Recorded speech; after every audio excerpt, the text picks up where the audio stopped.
қызылша болып дене қышып кеткен кезде осы өсімдікті пайдаланса болады. Оған жаңағы көбінесе гигиена болмаған соң көбінесе бала кезімізде шығатын осы. Мынау қылша шөп. Бұны енді әр жақта әртүрлі атайтын шығар. Бізде бірде қызылша шөп дей саламыз. Негізгі атауы қылша шөп. Или басқа атауын білсеңіздер жазыңыздар. Қазір міне гүлдеп жатыр, көріп жатсыздар. Осы гүлдеп біткеннен кейін май айларында жинауға болады.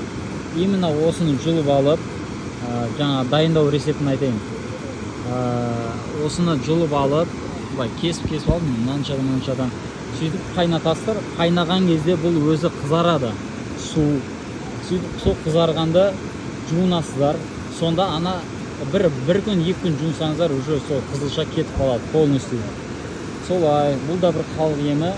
Осыны жаңағыдай қолдансаңыздар болады. Бұл жерде біреу бар екен, басқа жақтарда бар шығар. Сондай жалпы қолдансаңыздар болады.